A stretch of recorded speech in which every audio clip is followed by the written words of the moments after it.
할렐루야. 우리 주변에 있는 분들과 함께 인사 나누겠습니다. 주님의 이름으로 사랑하고 축복합니다.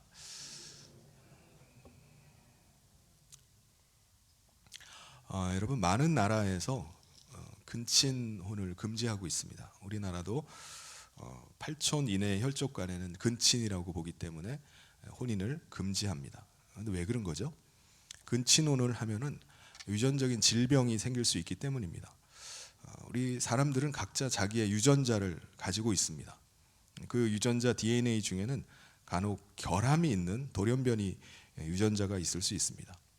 예를 들면은 두 사람의 남녀가 결혼을 해서 자녀를 낳았다고 생각을 해보시기 바랍니다.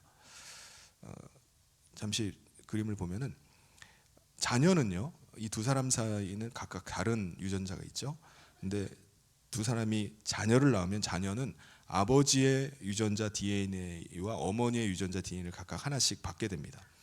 그런데 부모가 각각 다른 유전자를 가지고 있으면은 자녀에게 한쪽씩 주기 때문에 부분적인 결함이 있더라도 그것이 돌연변이 유전자가 겹쳐질 가능성이 없습니다. 또 건강한 쪽이 돌연변이를 받은 쪽을 보완해주기 때문에 유전적인 큰 문제가 생기질 않습니다. 그런데 근친의 경우, 이제 돌연변이가 있는 유전자 부위가 두 사람이 비슷합니다. 그래서 유전자 DNA가 이제 결합을 했을 때 두 사람이 결혼 자녀를 낳으면은 결손 유전자가 서로 겹쳐져서 태어나는 거예요. 그 가능성이 높아집니다. 그러니까 다시 말해서 서로 보완되지 못하는 상태로 자녀가 태어나는 거예요. 그렇기 때문에 근친 부모의 자녀는요, 돌연변이 유전자 DNA로 인해서 각종 질환이 발생할 가능성이 굉장히 높아지는 겁니다. 미국 웨스트 버지니아 주의 한 마을에 근친혼으로 유전적인 문제가 되는 가족의 영상을 제가 본 적이 있어요. 그 영상을 잠깐 같이 보도록 하겠습니다. 엄청난 화제가 되었습니다. 왜냐하면 이들이 근친상간으로 이루어진 가족이고 짖거나 끙끙거리는 소리로만 소통할 수 있기 때문이죠. What are you eating tonight for dinner? A sandwich. Ê, ê, cái bọn mê, mê. 휘테커 가족은 1550년경 영국에서 미국으로 이주했고 최소 1850년대 이전부터 대대로 근친을 해온 것으로 알려져 있습니다. 특히 존과 헨리 휘테커는 1897년에 태어난 일란성 쌍둥이인데요. 그들은 각각 결혼을 했고 그들 사이에 태어난 자녀인 존과 그레이시는 사촌 사이이지만 1935년에 결혼을 했죠. 일란성 쌍둥이는 유전적으로 거의 같기 때문에 이때부터 문제가 더욱 심각해진 것으로 보입니다. 석탄 광부로 일하던 존과 주부로 살던 그레이시는 15명의 자녀를 낳았는데요. 2명은 태어나자마자 사망했고 나머지 자녀들 대부분이 자폐 스펙트럼을 앓거나 심장질환 문제, 정신적, 신체적 장애를 갖고 있습니다. So what are your names? His name's Ray. Ray. I remember Ray. I photographed you, Ray. Do you remember? Years ago. And your name is Lorraine. Lorraine and Timmy. Yeah. 15남매 중 베티, 로렌, 레이 등 일부만 현재까지 네, 여기까지만 보도록 하겠습니다. 그런데요, 여러분, 성경을 보면은 놀랍게도 아브라함과 이삭과 야곱은 모두 근친 간에 결혼을 합니다. 아브라함과 그의 아내 사라는요, 아버지는 같고 어머니만 다른 배다른 남매지간입니다. 남매가 결혼을 한 거예요. 창세기 20장 12절에 아브라함이 이렇게 말합니다. 같이 한번 읽겠습니다. 시작. 또 그는 정말로 나의 이복 누이로서 내 아내가 되었음이니라. 아브라함의 아들 이삭도 마찬가지예요. 이삭의 아내 리브가는요, 아버지 아브라함의 형제인 나홀의 아들 부두엘이 딸입니다. 그러니까는 이삭과 리브가는 오촌간이에요. 아브라함이 자기 아들 그 이삭의 아내들 여자를 며느리를 구할 때 종에게 이런 명령을 내립니다. 내 고향 족속에게 가서 내 아들 이삭을 위하여 아내를 택하라. 여기서 족속이라는 것은 가까운 친척을 말합니다. 근친 결혼을 명령하고 있는 겁니다. 이삭의 아들 야곱도 마찬가지예요. 이삭이 야곱에게 이렇게 당부를 합니다. 일어나 밧단 아람으로 가서 내 외조부 부두엘의 집에 이르러 거기서 내 외삼촌 라반의 딸 중에서 아내를 맞이해라. 잠깐 그 가계도를 잠깐 보시면은 야곱이요 외삼촌의 딸들과 결혼을 하라는 거예요. 그래서 야곱은요 아버지 이삭의 당부대로 외사촌 레아와 그 라헬과 함께 결혼을 합니다. 근데 우리가 이 말씀, 창세기의 이 말씀을 보면은 그 어디에도 근친 결혼을 금한다거나 이 근친 결혼에 어떤 문제가 있다라는 내용을 찾아볼 수가 없습니다. 그러니까 자연스럽게 결혼을 하는 거예요. 왜 그런 거죠? 여러분, 우리의 사고 방식이 우리 그리스도인임에도 불구하고 진화론적인 역사관에 기반을 하고 있는 경우가 대부분입니다. 그러다 보니까 이해가 안 되는 거예요. 근데 성경적인 역사관으로 보면은 왜 당시에 이런 근친혼을 할 수 있었는지가 이해가 됩니다. 여러분, 우리가 창세기를 보면은 하나님께서 창조를 하실 때마다 매번 뭐라고 말씀하시죠? 보시기에 좋았더라라고 말씀하십니다. 그리고 특별히 인간을 창조하신 다음에는 심히 좋았더라 이렇게 말씀하세요. 그러니까 한마디로 아담과 하와는요 신체적으로 완전하게 창조가 된 겁니다. DNA에 돌연변이가 없이 모두 건강하고 깨끗한 상태로 창조가 된 것입니다. 아담은요 무려 930살을 살 정도로 지금 우리 인간과는 비교할 수 없을 정도의 아주 좋은 육체를 가지고 창조가 된 것입니다. 그리고 아담에게서 태어난 모든 자녀들도 유전적으로 전혀 흠이 없는 신체를 가지고 태어난 겁니다. 그래서 아담의 자녀들은요 근친 간에 결혼을 하는데도 불구하고 전혀 건강상에 문제가 없었던 것입니다. 그 이후에 이제 노아 시대에 하나님께서 인류를 멸하신 대홍수가 일어납니다. 그래서 인류가 멸망을 당하고 노아의 아들들인 함과 셈과 야벳 세 부부로부터 인류가 새롭게 시작이 됩니다. 이들 자녀들도 당연히 근친 간에 결혼을 하겠죠. 네. 무엇보다 대홍수 이후에 이 지구는요 수변 사막 기후가 됩니다. 그러니까 인류가 온 땅으로 이제 퍼져 나가면서 번성을 하기 시작해요. 그런 번성을 하기에 최적의 기후가 된 겁니다. 동물들도 번성하기 아주 좋은 최적의 상태가 되었어요. 그때는 우리 인간의 그 유전적인 결함도 크지 않고 또 근친 결혼하는데도 문제가 전혀 없었습니다. 그 당시의 인류는요 대부분의 사람들이 400살 중반까지 살았어요. 그러니까 그만큼 당시 사람들은요 우리가 지금 생각하는 상태보다 훨씬 더 좋은 신체를 가지고 있었던 것을 우리가 추측할 수가 있습니다.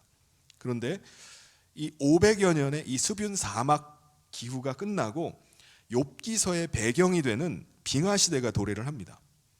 여러분, 욥이 살았던 곳이 사해 남쪽에 있는 에돔이라는 그 지역이에요. 근데 욥기서에 보면 놀라운 말씀들이 나옵니다.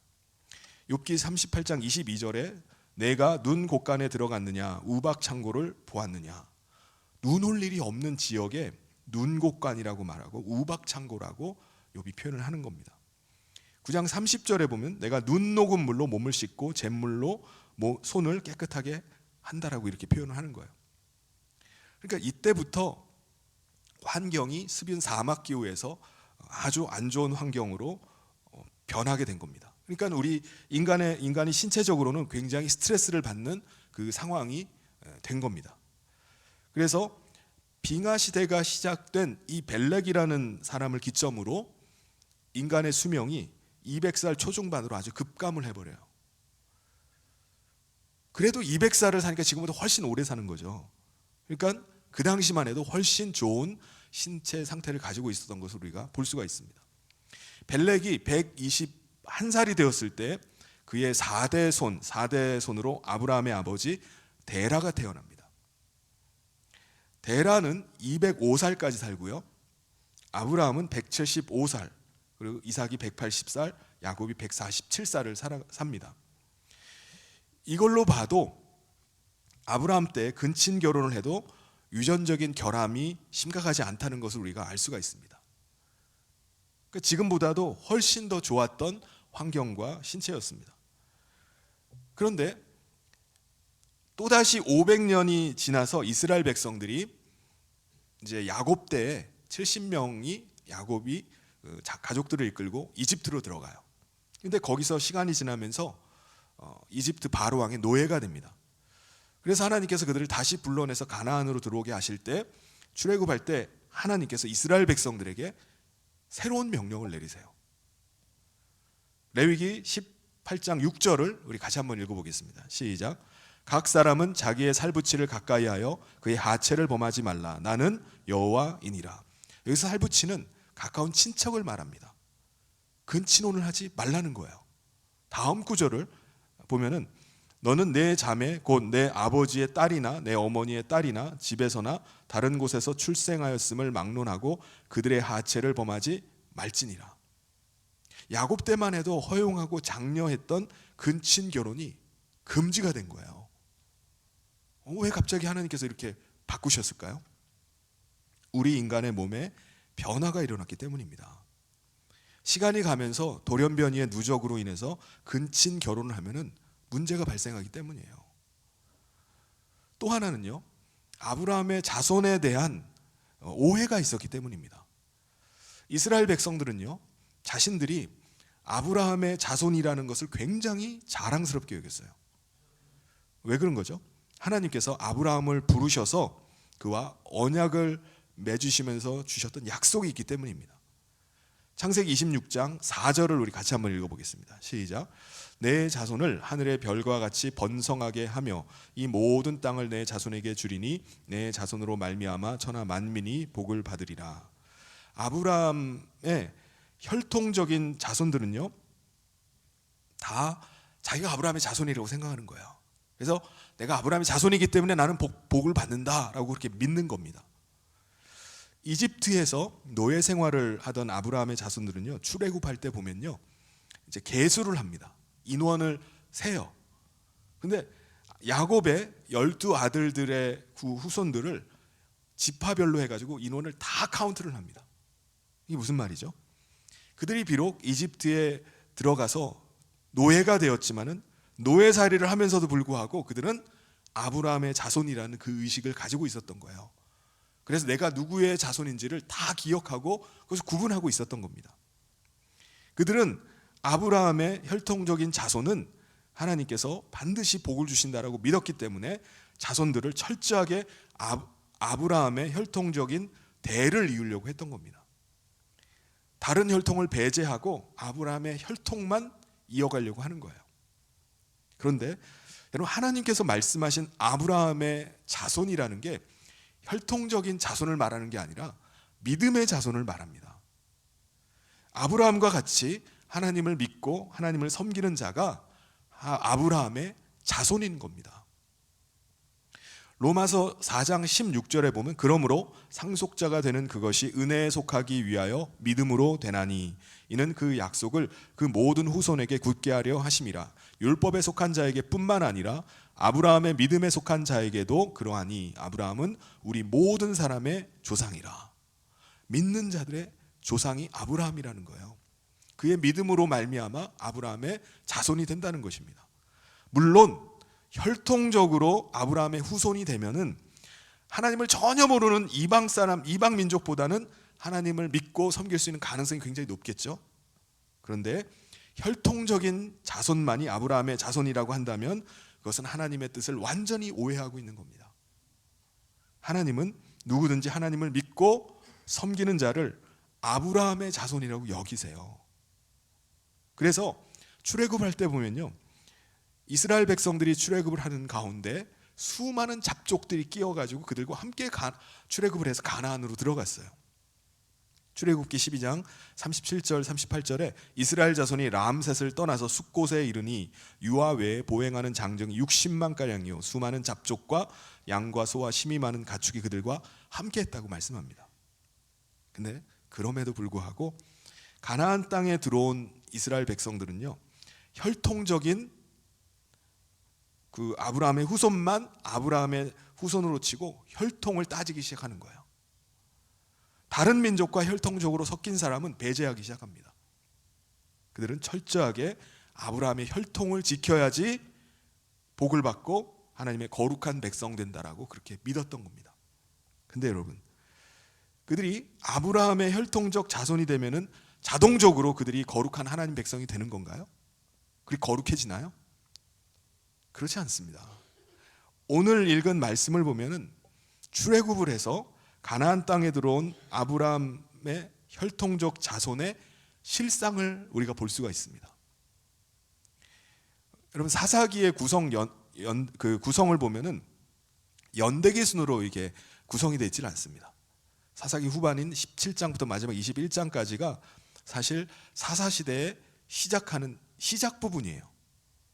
그 출애굽을 하고 나서 각 지파별로 땅을 분배받고 이제 분배받은 땅을 정복하고 정착하던 초기가 사사기 19장의 배경인 겁니다.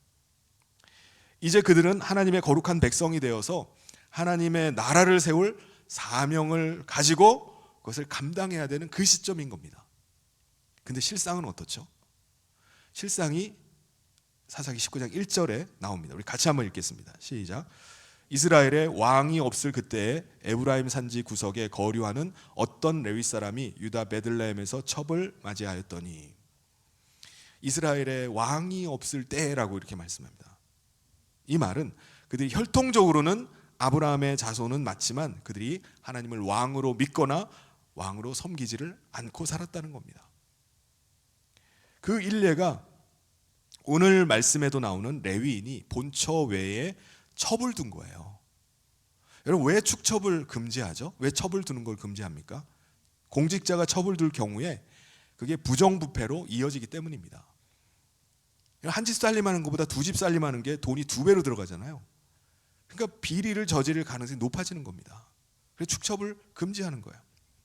더군다나 당시는 백성들이 아직 정착이 안 되었을 때예요. 아직 소산이 풍성하게 나올 때가 아닙니다. 그러니까 성막에 바치는 것이 적기 때문에 성막에서 나오는 것으로 생계를 꾸려가야 되는 레위인의 생활은 아주 빠듯했을 겁니다. 오늘 말씀해 보면은 오늘 나오는 이 레위인은 경제적으로는 좀 부유한 편에 속했던 것 같아요. 그런데 두 가정을 부양하는 건 또 다른 문제입니다.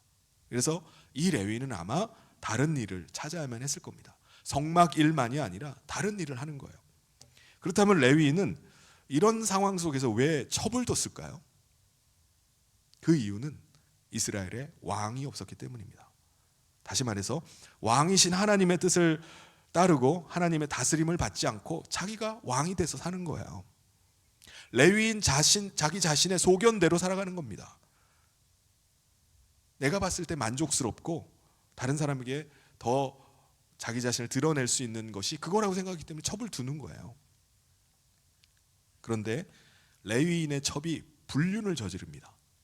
아마도 경제력이 더 되는 남자를 사귀었던 것 같아요. 그러다가 이 첩이 레위인에게 다시 돌아오질 않고 친정으로 가버리는 겁니다. 레위인이 4개월 동안을 이 첩을 기다렸는데 첩이 끝내 돌아오질 않았어요. 그래서 이 레위인이 첩을 다시 좀 구슬려 가지고 다시 데리고 오려고 종과 2마리 노새를 가지고 이제 처갓집으로 찾아갑니다. 장인어른이 이 사위를 보자 기뻐해요. 여러분, 시집간 딸이 친정에 와가지고 남편에게 안 가고 친정에 계속 있으면 친정 아버지 입장은 어떻겠습니까? 괴롭죠. 그래서 사위가 딸을 데리러 온 걸 보니까 너무 반가운 거예요. 기뻐했습니다. 그래서 이 장인이 사위에게 아주 극진하게 대접을 합니다. 처음에 레위인은 한 3일 정도 머무를 계획으로 왔던 것 같은데 장인이 안 보내는 거예요. 좀 쉬었다 가라고, 더 먹고 가라고. 그래서 5일 동안을 붙잡혀 있었습니다. 5일째 되는 날 이 레위인이 이제 가려고 하니까 또 붙잡는 거예요. 그러다가 이제는 내가 가야 되겠다 하고서 자리에서 일어났는데 거의 해가 얼마 남지 않는 아주 늦은 오후 시간이었습니다. 그래도 출발을 했어요. 가다 보니까 해가 기울어져 가기 시작하고 유숙할 곳을 이제 찾아야 됐습니다. 그래서 제일 가까운 곳이 어디였냐면 여부스, 이제 예루살렘의 옛날 이름이죠. 여부스가 제일 가까운 곳이었습니다. 그래서 레위인의 이 종이 이제 주인에게 물어봅니다. 여부스에서 쉬었다 갈까요? 라고 했더니 레위인이 뭐라고 대답하죠? 19장 12절에 보면 주인이 그에게 이르되 우리가 돌이켜 이스라엘 자손에게 속하지 아니한 이방 사람의 성읍으로 들어갈 것이 아니니 기브아로 나아가리라. 이 레위인은 이방인의 성읍으로 갈 것이 아니라 같은 아브라함의 자손이 살고 있는 기브아나 라마로 가자라고 말하는 겁니다. 기브아나 라마는요, 지금 여부스보다 8km를 더 가야 되는 지역이에요. 그래도 거길 가자는 거예요. 왜? 이방인보다는 아브라함 자손들이 우리에게 더 잘해줄 거 아니냐, 같은 아브라함의 자손이니까 라고 그 기대를 가지고 가자는 겁니다. 여러분, 하나님의 백성은요, 나그네를 대접해야 되는 게 율법에 나와 있어요. 또 같은 아브라함의 자손이라면 대접을 하는 게, 챙겨주는 게 그게 마땅한 도리라고 생각하기 때문에 거기 가자는 겁니다. 그래서 가까운 여부스를 놔두고 좀 더 멀리, 지금 해가 곧 떨어지는데도 불구하고 그 멀리 기브아까지 갔어요. 거의 해가 질 무렵에 기브아에 도착한 이들은요, 사람의 왕래가 많은 성읍 광장으로 갔습니다. 근데 그들을 영접하는 사람은 아무도 없었어요. 15절에 보면 기브아에 가서 유숙하려고 그리로 들어가서 성읍 넓은 거리에 앉아 있으나 그를 집으로 영접하여 유숙하게 하는 자가 없었더라. 이대로 가면은 그날 밤은 그냥 노숙입니다. 노숙. 근데 마침 들판에서 일을 마치고 집으로 돌아가던 한 노인이 그들에게 다가왔어요. 16절에 그 사람은 본래 에브라임 산지 사람으로 기브아에 거류하는 자요, 그곳 사람들은 베냐민 자손이더라. 그러니까 에브라임 출신 한 노인이 그들에게 다가와서 말을 거는 겁니다. 레위인이 그걸 보고서 그 노인에게 자기도 에브라임 출신입니다, 자기도 같은 에브라임 사람이란 것을 얘기하면서 아브라함 자손임을 밝힙니다. 그리고 자기는 지금 베들레헴에 왔다가 이제 여호와의 집으로 돌아가는 길입니다 라고 그렇게 얘기를 하는 거예요. 아니, 레위인이 지금 자기 살던 집이 에브라임인데 왜 에브라임으로 간다고 말을 안 하고 여호와의 집으로 간다라고 이렇게 표현을 했을까요? 물론 자기가 가는 집으로 가는 길에 성소가 있는 실로를 지나가기 때문에 틀린 말은 아니에요. 틀린 표현은 아닙니다. 그런데 레위인의 속마음은 뭐죠? 노인에게 자기 나쁜 사람 아닙니다, 성소를 찾아가는 좀 거룩한 사람, 좋은 사람이니까 자기를 받아달라는 거예요. 오늘 밤 당신 집에서 유숙하게 해달라는 겁니다. 그리고 또 레위인이 뭐라고 하죠? 나는 부족한 게 아무것도 없습니다. 19절에 보면은 나귀들에게 먹일 집과 여물도 있고 당신의 여종과 당신의 종인 우리들과 함께 청년에게 먹을 양식과 포도주도 있습니다. 무엇인지 부족한 게 없어요 라고 말합니다.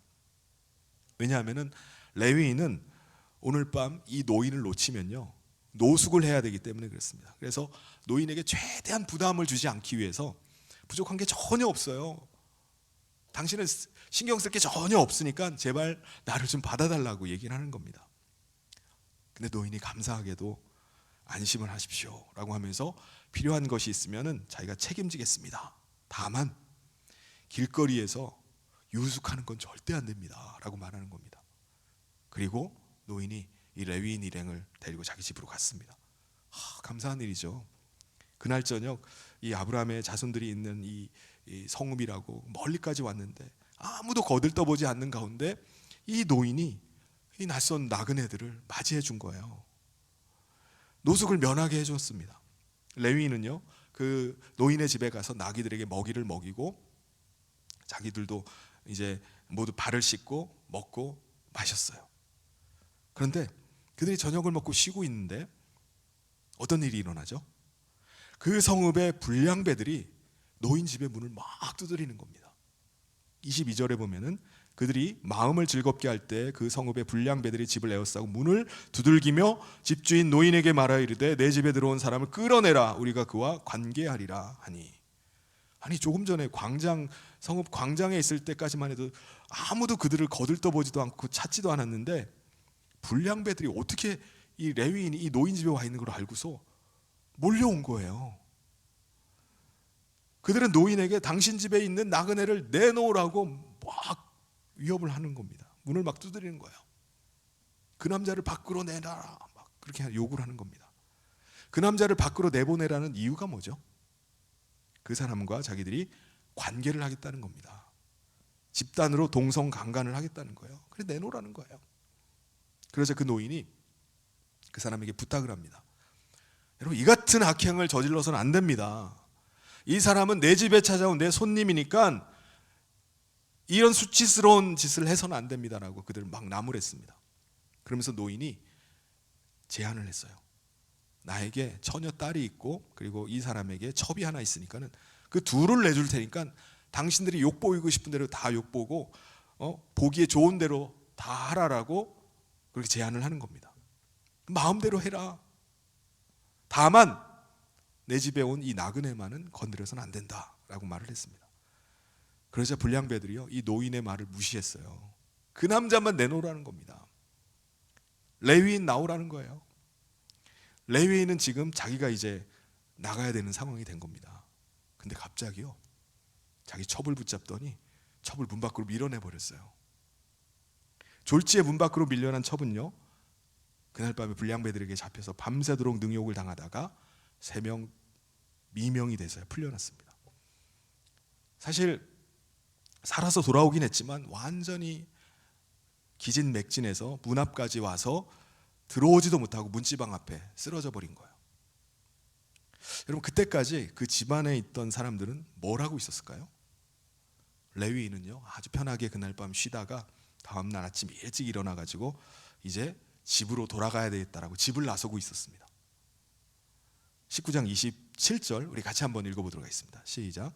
그의 주인이 일찍이 일어나 집 문을 열고 떠나고자 하더니 그 여인이 집 문에 엎드려져 있고 그의 두 손이 문지방에 있는 것을 보고.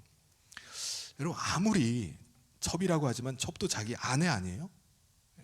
근데 레위인은 자기 아내를 불량배들에게 밀어놓고는 자기는 어떻게 이렇게 편안하게 집안에서 잠을 청할 수 있을까요? 더군다나 날이 밝았으면은 아내가 걱정돼가지고 아내 안부를 걱정하면서 아내를 찾아야 되는 거 아닌가요? 근데 레위인은 아침에 일어나서는 이제 가야 되겠다라고 하고 문을 나서는 거예요. 그의 머릿속에는 아내는 전혀 신경도 안 써요. 여러분 이게 말이 됩니까? 아니 다른 사람도 아닌 아브라함의 자손이라는 사람이 하나님의 백성이라는 사람이 어떻게 이럴 수가 있는 거죠? 이방인도 자기 아내가 불량배들에게 끌려가면은 이렇게 하진 않을 거예요. 근데 레위인이라는 사람이 어떻게 아내가 끌려갔는데 태연하게 집에서 잠을 자고 다음날 또 태연하게 일어나가지고 집을 간다고 나섭니까? 문을 나선 레위인은요 문 앞에 아내가 쓰러져 있는 걸 발견하고 뭐라고 하죠? 일어나 이제 가자. 이거 완전히 충격이에요. 28절에 보면 그에게 이르되 일어나라 우리가 떠나가자 하나 아무 대답이 없는지라 이에 그의 시체를 나귀에 싣고 행하여 자기 곳으로 돌아가서. 여러분 어떻게 쓰러져 있는 아내를 발견하고도 아내 상태를 살펴볼 생각도 안 하고 일어나 이제 가자 라고 어떻게 이렇게 말할 수 있습니까? 레위인 첩은 아무 대답이 없었어요. 왜요? 죽었기 때문에. 죽었어요. 레위인은 아내의 시신을 나귀에다 싣고서 집으로 돌아갔습니다. 그리고 집에 도착하자마자 칼을 꺼내 들더니 아내의 시체를 토막내기 시작했어요. 사사기 19장 29절에 보면 그 집에 이르러서 칼을 가지고 자기 첩의 시체를 거두어 그 마디를 찍어 12덩이에 나누고 그것을 이스라엘 사방에 두루 보내매. 레위인이 12토막 난 자기 첩의 그 시신의 토막들을 이스라엘 사방에다가 이렇게 보냈습니다. 왜 이렇게 하는 거죠? 다른 지파 사람들에게 자기가 당한 끔찍한 일을 알리고자 하는 거예요. 그래서 이러한 끔찍한 일을 저지른 베냐민 지파에게 같이 복수를 하자는 겁니다. 여러분, 레위인 자신은 한밤중에 자기 아내를 동네 불량배들에게 떠밀어 놓고는 집안에 들어가서 태연하게 잠을 잤어요. 눈을 뜨자마자 아내를 걱정하거나 찾아볼 생각도 안 하고 집에 간다고 태연하게 문을 나섰습니다. 문을 여는 순간 문지방에 쓰러져 있는 아내를 발견하고도 그 끔찍한 일을 당한 아내에게 태연하게 일어나, 이제 가야지 라고 그렇게 말을 했습니다. 그랬던 레위인이 아내의 시신을 가지고 아브라함의 자손들에게 자기가 이런 끔찍한 일을 당했다라고 말하는 거예요. 일어나서 베냐민과 싸웁시다, 그들을 죽여버립시다라고 선동을 하는 겁니다. 여러분, 이스라엘 백성들은요, 혈통적인 아브라함의 자손을 아주 굉장히 중요하게 여겼습니다. 그런데 여러분, 이걸 보면은 혈통적인 아브라함의 자손이 무슨 의미가 있습니까? 말이 아브라함의 자손이지 레위인이 아내에게 했던 일이나 기브아의 불량배들이 했던 일을 보면은 차라리 아브라함의 자손임을 밝히는 것이 부끄러운 일이에요. 아주 수치스러운 일입니다. 여러분, 아브라함의 자손은 혈통이 중요한 것이 아니라 아브라함의 믿음으로 하나님을 섬기고 하나님을 뜻을 따라서 사는 것입니다. 그게 아브라함의 자손입니다. 하나님께서는요, 아브라함을 가리켜서 하나님의 벗이라고 했습니다. 야고보서 2장 23절을 같이 한번 읽겠습니다. 시작. 이에 성경에 이른바 아브라함이 하나님을 믿으니 이것을 의로 여기셨다는 말씀이 이루어졌고 그는 하나님의 벗이라 칭함을 받았나니. 여러분, 하나님의 벗이 되는 게 뭐를 의미할까요? 벗이 되려면 어떻게 해야 되는 거죠? 하나님의 음성 듣기를 좋아하고 그 말씀대로 사는 겁니다. 그게 하나님의 벗이에요. 예수님께서 이렇게 말씀하셨습니다. 요한복음 15장 14절을 같이 읽겠습니다. 시작. 너희는 내가 명하는 대로 행하면 곧 나의 친구라. 여러분, 오늘 우리는요, 아브라함의 믿음으로 말미암아 죄 사함 받고 우리 안에 그리스도를 모시게 되었습니다. 우리 안에 그리스도의 영이 임하시게 되었어요. 그렇다면 우리가 그리스도의 음성 듣기를 좋아하고 그 말씀에 순종하면서 그 말씀을 따라 살아야 됩니다. 그때 우리는 예수님과 친구와 같은 아주 친밀한 관계를 누릴 수가 있는 겁니다. 여러분, 오늘 우리가 교회를 다닌다고 하면서 하나님 백성 되었다라고 착각해서는 안 됩니다. 그렇다면 마치 아브라함의 자손이라는 혈통만 내세우면서 온갖 악행을 저지르면서 살았던 사사시대의 이스라엘 백성들의 모습과 우리의 모습이 다를 수가 없는 거예요. 사실 오늘날에도 그리스도인이라고 자기 자신을 소개하면서 온갖 악행을 저지르는 사람들이 있어요. 차라리 그 말이라도 하지 말지. 그리스도인이라고 하면서 세상 사람들보다 더 못한 사람들이 있습니다. 사실 오늘 다른 사람을 얘기할 거 없이 오늘 우리도 그리스도를 모신 하나님의 백성 되기 전에는 오늘 말씀에 나오는 이 레위인의 모습과 다를 바가 없었던 모습이 있었을 겁니다. 말로는 그리스도인이라고 하고 믿음 가진 사람이라고 말해요. 그런데 전혀 믿음으로 살지 않고 하나님의 뜻을 따라서 살질 않는 겁니다. 자기 뜻대로 살아가는 거예요. 내가 원하는 대로 살아가는 겁니다. 여러분, 우리가 때로는요, 과거에 지은 죄들이 생각날 때가 있어요. 여러분, 그렇지 않나요? 그 생각이 나면은 갑자기 막 얼굴이 화끈거리면서 막 부끄럽고 막 후회가 막 밀려들 때가 있습니다. 과거의 그 모습이 막 죄악 가운데 살아갔던 모습이 떠올라서 막 괴로움이 막 오는 거예요. 내가 왜 그랬지? 미쳤나 봐. 어떻게 그런 짓을 했지? 막 후회가 막 듭니다.